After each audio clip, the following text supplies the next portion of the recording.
Hey ReFi Nation, it's Simar here with my dear friend John Ellison. Today, we've got a beautiful episode with Marko Barbosa from impactMarket talking about their human empowerment protocol, all the work that they've done on the ground, reaching people and communities in the most vulnerable parts of the world.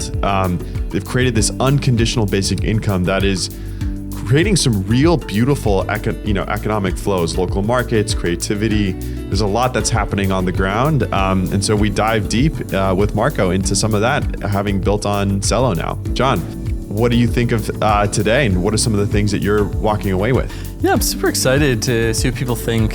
I feel as though this is one of the greatest examples of using blockchain to solve real world problems that can't be addressed in other ways. Understanding the challenge of distributing funds to communities all over the world with borders and banks as a barrier when so many people don't have access to banking services. It just makes sense to have money flow through the internet, and for anyone with a smartphone and an internet connection to be able to access their kind of on-chain bank account, their wallet, so to speak. And then being able to have an open and transparent financial system that you can understand what is the second and third order effects of my donation. And seeing stories surface from these mobile phones to say, this is what I was able to do, buying books for my education, getting medical treatment, starting a market stall. Like it's really visceral to see the impact of small amounts of money, $2, $5, $10, like not huge amounts of capital. It can make a massive difference in other parts of the world. So I don't know, I was recording with Marko. I was like looking at my setup, my camera and my microphone. I was like, man, I could totally sell some of this, buy cheaper kit and like donate money to these communities. And I don't know, it's really making me think more consciously about every decision to buy that I make and really looking at these alternatives. So I've been emboldened to give more via this platform and really curious to see where this goes. So yeah, anything else coming from you before we drop the episode, Simar? No, man, that all sounds good. I think, every time talking with Marko, I always feel grateful for how much we have and just how easy it is really to contribute and how much, even small donations can go a really long way. With that, we got the episode. Hope you guys all enjoy. Marko, so grateful to finally get a chance to speak with you, my friend. How's it going? Very good. Thank you for having me, for the invitation. How are you guys? Doing great. It's lovely to be here. What a time it's been, right? I feel like there's so much, for all of us, it's been such a crazy past few months, and it's cool to just be here. I think we were all at Celo Connect together, so it's fun to see us all coming together here now, 5-6 months later? Yeah, absolutely. Yeah. That was a flying visit, and I'm super grateful today, especially to have first day surfing in the sea in Portugal after many months of getting ready for this move. And yeah, I just feel alive and ready to dive into things. Marko, I was mentioning earlier that impactMarket was one of the first Web3 experiences I ever had. I remember finding your guys' project very early on, being super excited about it and wanting to donate, and that being one of the key drivers that got me onto Valora. Found out how incredibly easy it was to pick a community, donate, and really feel like, I'd made a direct impact. So thank you guys for all the hard work you've been doing. But for those people who don't know what you're up to, I'd love to just hear how you describe what impactMarket is, and then maybe we can shift into the broader problem that you're trying to solve so we can have a little context. So how would you describe it to somebody new? Of course, and glad to hear that you are one of the first participants. We call it a human empowerment protocol that provides or unlocks access to finance and unconditional basic income, or UBI, usually known as universal basic income. We prefer to call it unconditional basic income. And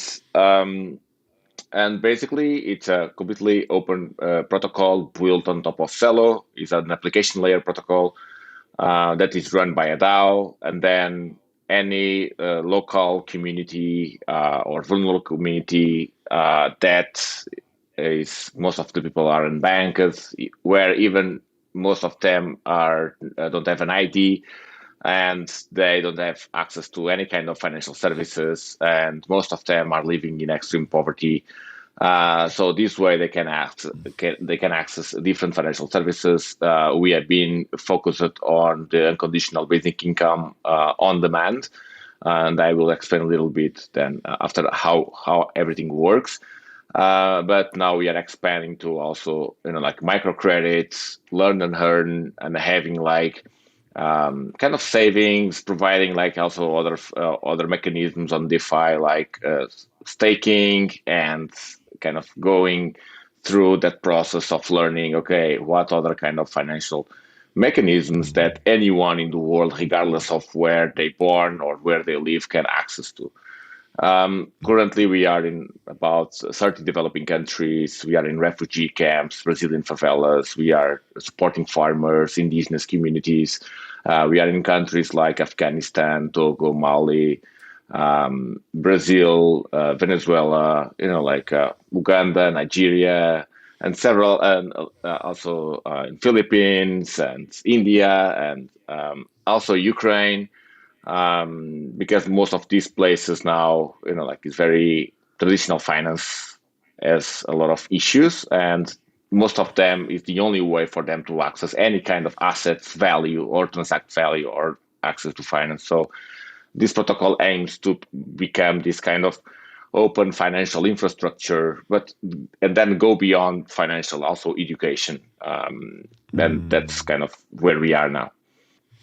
That's beautifully said. And I think there's a lot there that we can start to unravel. But, just even starting with that initial distinction, could you just maybe share more about the unconditional nature of the income? There's the universal side, but just share more a little bit about your philosophy around, who's receiving, how it's being received, and what that unconditional piece really means. Yeah, of course. So when I think about EBI, and when we have started was when Andrew Yang was, one of the big advocates for that. When you think about universal basic income, it means that any human being, regardless of their background, where they live, and their wealth, should get access to some kinds of a minimum amount of value that allows them to to pay for basic expenses and to live above, let's say, poverty line or some kind of threshold. Universal also includes unconditional, and but what we prefer to take the part of the unconditional. The unconditional means that whatever amount you receive, you can spend in whatever you want, and no one can tell you like, oh, where. Sometimes, like when you make a donation to these vulnerable communities, there is some kind of demand from donors. Oh, you have to spend in food or whatever.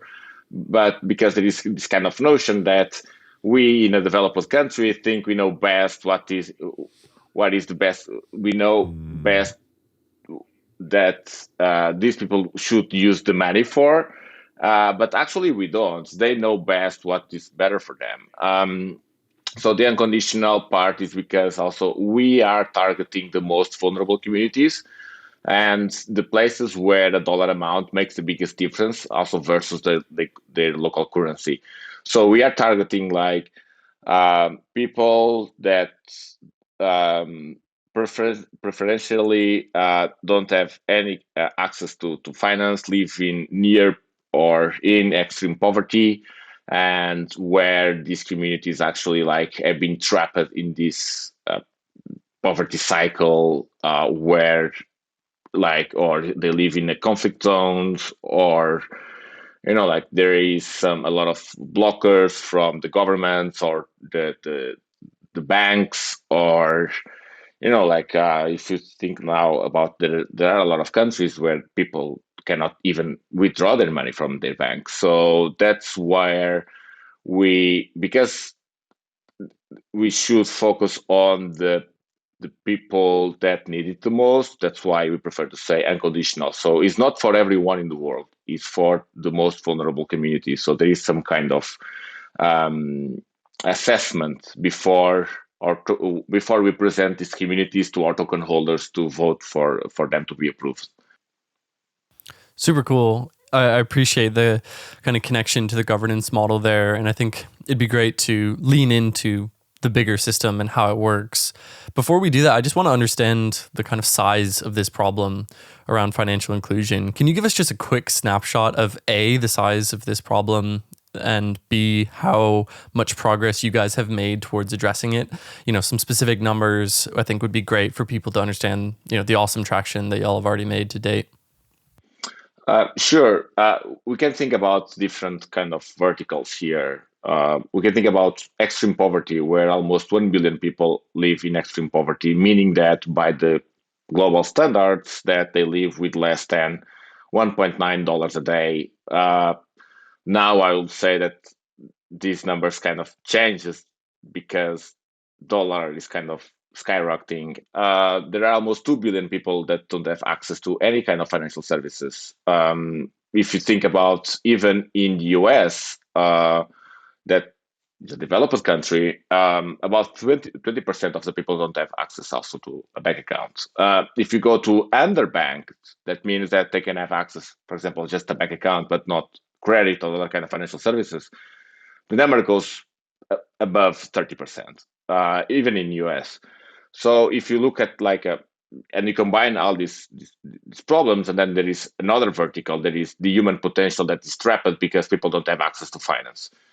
And that access to finance is one of the biggest limiting factors for people to do not, empower themselves.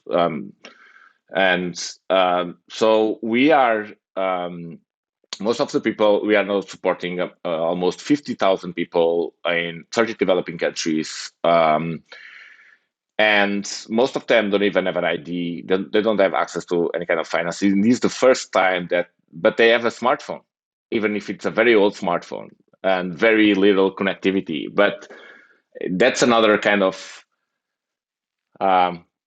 people think in the developing country that, but they have smartphones, so they must be in a good position. No, smartphones and connectivity or communication, let's say, becomes one of the bases of any community or any civilization now. I need to communicate because I need to have, even if there is only one smartphone per family.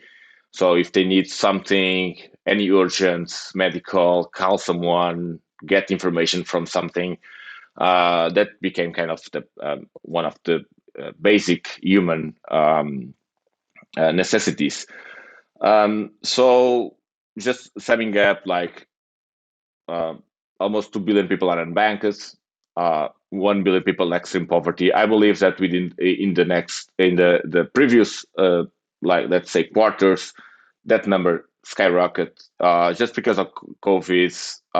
The studies at the beginning of the COVID, the studies were saying that we were going behind 10 years of improvement of fighting extreme poverty, just because of that, because suddenly more than 400 million people will be in extreme poverty. And now with inflation and supply issues and access to natural or foods and basic necessities also kind of became harder, then more expensive at the same time. So in this case, this is the kind of, for example, we are in Afghanistan supporting a lot of communities there, a lot of women there. We are in places like Togo, Mali, Venezuela, where there is a lot of limitations about aid and even having a bank account, or even people that have Bolivian bolivars, it becomes kind of worthless. So another thing is that because we are providing access to the dollar, then people are also edged against not only the blockers that exist on transacting value, but also the depreciation of the value that they have on their countries. So there is a lot of kind of issues here that it will not be possible without this technology. That's what makes me a lot of excited, because we don't ask for permission to just, it works anywhere. If you have any kind of internet connection, it works. You don't need to ask for permission to anyone. There are no blockers. It's completely borderless. We can scale very fast. If we thought about having a centralized or a Web2 traditional approach, we will have to go to each country, have a subsidiary there, maybe a bank there, but then we could not even send funds to the end beneficiaries because they don't have a bank account. If we try to do a KYC, they don't have an ID on that country because they are fleeing away from other countries. They are refugees, and there is a lot of issues there. So yeah, like it's a huge. It's a combination of different problems that are kind of increasing every day, and that we are trying to go to the bottom and build a strong foundation, and then so these people can actually empower themselves to go out of the trap they are in. I love that. And I think one thing that's been beautiful to see too, Marko, for you is like, the framing before, around poverty alleviation still remains, but just like this sort of framing around, hey, how do we really empower the entire world at the base level? Maybe, I know we've touched on a number. You guys have done incredible work around, I think, you said 50,000, right? People reached. Maybe you could share some of the stories, some of the ones in particular that you have found to be most meaningful around, hey, we can really see how humans are being empowered in now getting access to the financial system. If there's any stories that come to mind, I think it'd be a beautiful, beautiful time to hear them and bring them into the space. Yes, there are a lot. And actually, if you go to our app, there are the stories that people actually share on daily lives, like photos of their kids, of the school that is being improved, of the food that now they are able to get. A kind of a la Instagram style. We are now planning to do it as an NFT so people can actually buy it and support those communities. But yeah, like I just wanted to share. Oh yeah. Quick story. Yeah, somebody in the Ivory Coast who was able to open a market stall. Somebody who was able to pay for medical treatment in Lagos. Likewise, a student talking about being able to pay for books. And that's a very small amount of dollars. It's like sometimes 40 cents, 50 cents, $1 a day, depending on the places and the needs of each community. But it's like what for us is we could like one coffee for us can provide income for a family like in the other side of the world and in changing several lives. And then you think like how many young Einsteins, Elon Musk, and kids that are trapped in this that are not, and how much good they could be provided to the world. Because when we help someone on these conditions, they have been through all the stuff they had to. And when you give them an opportunity, it's not like giving an opportunity to someone in the developed country that I can just go back to my parents' home and that's fine. No, they grab it. They actually grab it with all the efforts they can when they get an opportunity, and they can actually thrive with few cents. So I think that's kind of like this unbalance of, the money, how money is provided and to where it should be allocated to maximize human potential. And basically, it's the human potential that drives the change in the world. I think that's so important to touch on, though. Like what happens, I think like, if money is like water, what happens when you take these places that have been previously trapped and like really nourish and allow for sort of life to take place, and the local markets, the creativity, like people being able to now explore. I mean, it's beautiful because I think, to your point, Marko, so much of the world is still untapped. So what happens when we tap into that creativity, that wisdom, those cultural insights, and start to bring that out onto the, the main stage? What does that do around the climate emergency? How do we start to show up when we start to unlock and bring more people and more human potential into the mix? I think it's so important to touch on. And we see also like some communities that they created classes about Web3 and how to create an NFT, how to sell it, how to, you can take a photo and you can do this, or you can apply some effects on a photo and go to this and sell it. And another thing is about money is actually if we think about what is money is just a unit on a record, and it's just a medium of exchange for goods and services. And the beautiful thing about this technology is that we can program money, and the money is whatever two people or three people decide to transact with each other to get the service or a good, right? So the question about what is money and and how, like, it seems that the civilization is, we are a slave of a tool or a number on a database that we created. And should be the other way around. Money should be like a tool or something to empower ourselves and for the humanity to use for their greater good.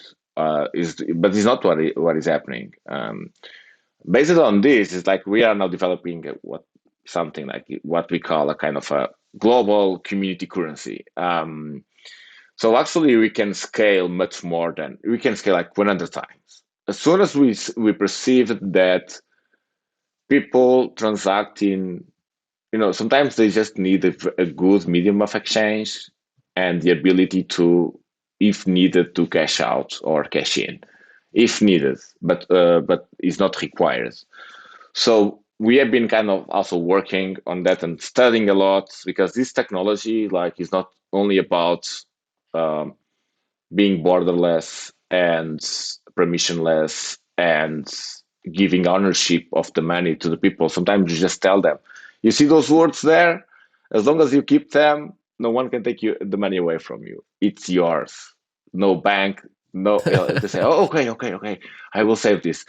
So yeah, I just wanted to share that. It's amazing. It's also about how some lines of code and math can actually create some new systems that go away from the old traditional system. And I think, touching on the story of money a little bit, it's interesting that you've chosen to deploy on Celo with Valora, which is a super easy mobile app. And I'd be curious to hear you unpack a little bit more about your decision to deploy on Celo. I know you guys did an IDO on Polkastarter, raised something like 500K, and now there's quite a lot of volume through Celo and Valora being driven through your platform. So yeah, just wanted to unpack that a little bit more around what were your requirements, what led you to decide on Celo, and what's the experience been like? What kind of ecosystems come around to support you guys on that network? Yeah, there are a lot of reasons why we should Celo.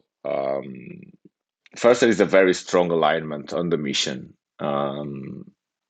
Then it's mobile friendly, so it runs on any kind of old smartphone, and it runs well. Another thing is that they already have embedded stablecoins. So, and on top of that, you can pay gas with a stablecoin.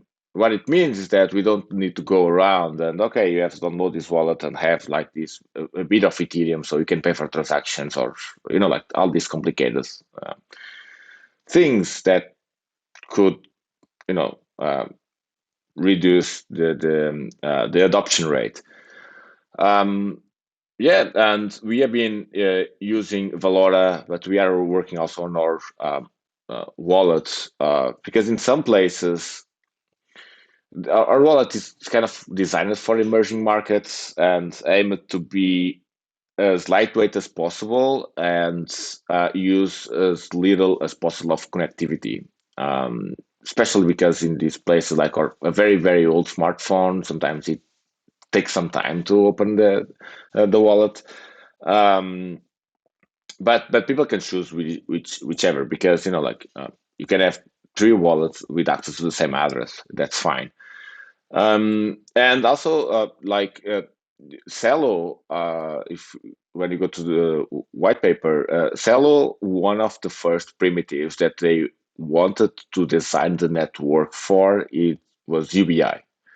So the possibility to reach like 1 billion people without the network to crash, and especially on mobile, because we can reach 1 billion people in laptops, because there are no laptops. As we see like in Southeast Asia and Africa and some places in Latin America, that they the same way there was the jump.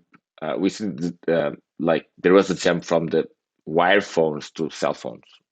So and that becomes now the kind of the standard. Having a smartphone, in some places they have a feature phone, so we have kind of a connection with USSD code, so they can get their money in their M-Pesa. But most of the places it's like very old smartphone that works, and they don't need to know about having Celo or the native asset of whatever. I have these dollars, I can transact and receive. That's fine, and that's it. Like the fees are like 0.001 cents or whatever in each transaction. And like that, all the team has been very, very supportive. So and we are quite happy with the technology, and also is EVM compatible. So we can, if we want to go multi-chain, it will become quite easy. It's almost like copy paste.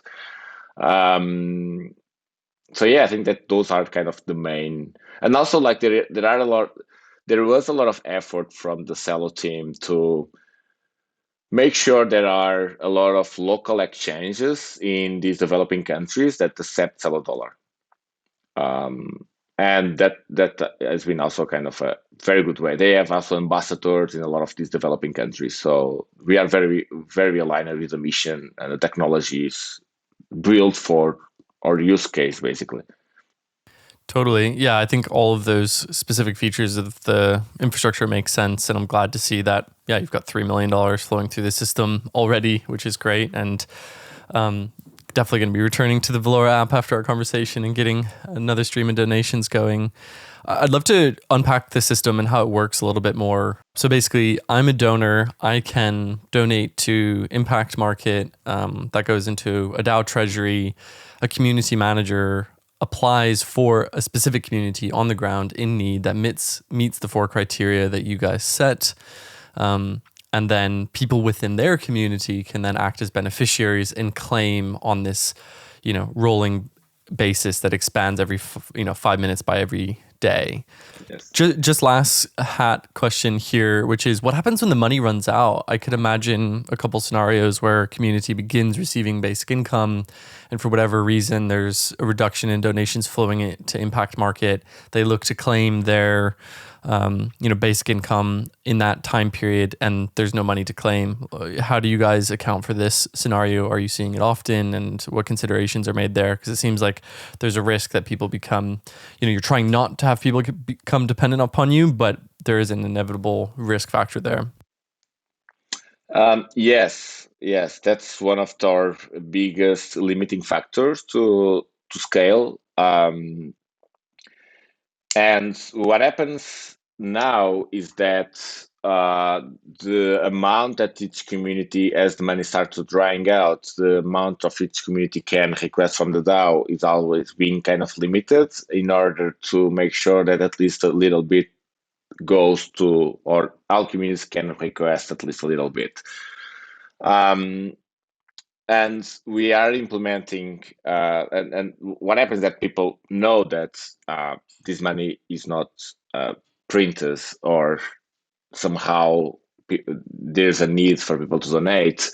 So when they start the community, they are kind of aware of that. They're like, okay, it's kind of free money, but it might not be available all the time. And they can see actually before being able to claim, like what if they will be able to claim soon.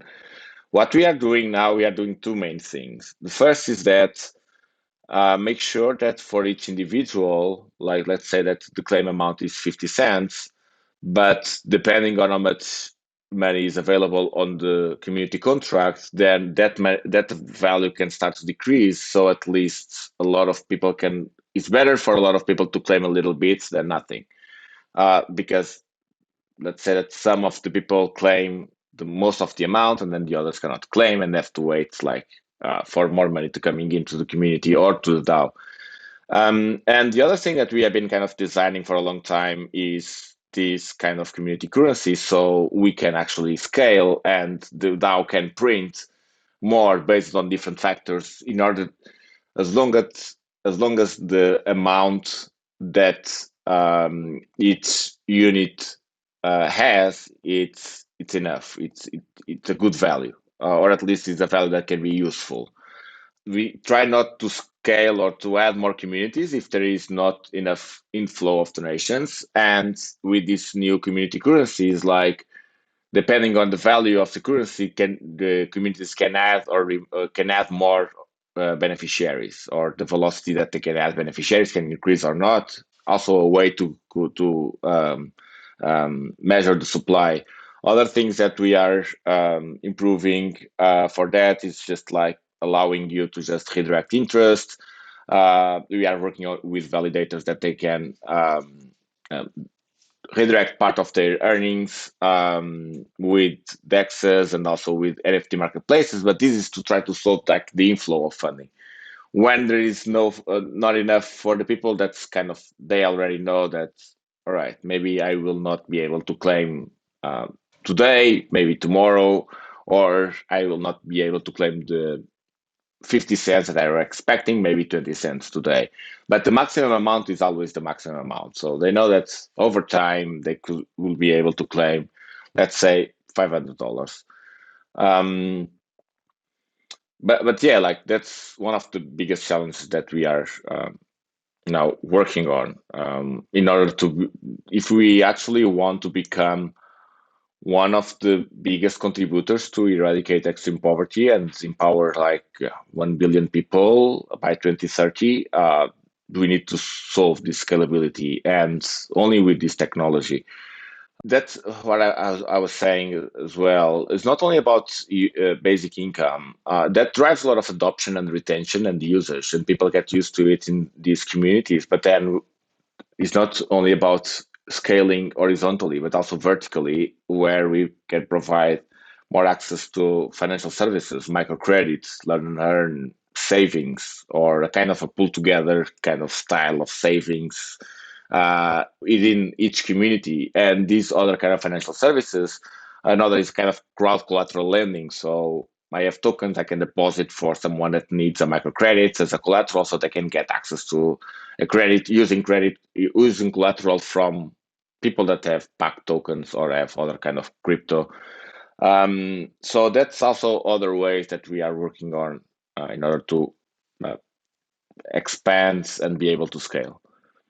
I'd love to look into what this looks like in the future over the next 7-8 years as this grows. I think there's some interesting pieces there that you alluded to that have a lot of promise and potential. It reminds me of some of the conversations we had with the folks doing coffee financing in Mexico over at Ethic Hub. There seems to be some interesting models there. But yeah, where do you see this going? Like best case scenario, wave your magic wand, you've got huge capital flows coming in. How does this look, and what's the journey to get there? We see this becoming, let's say, I don't like so much to use the word bank, but actually like what could be the biggest open decentralized bank or open financial infrastructure that anyone in the world can tap into without requiring or need access or ask for permission from anyone. And it can start just as having access to some value, some income, regardless of what unit it represents. Eventually, we want to become at the same time the biggest contributor to poverty eradication. And by doing that, we can become one of the biggest open financial protocols out there.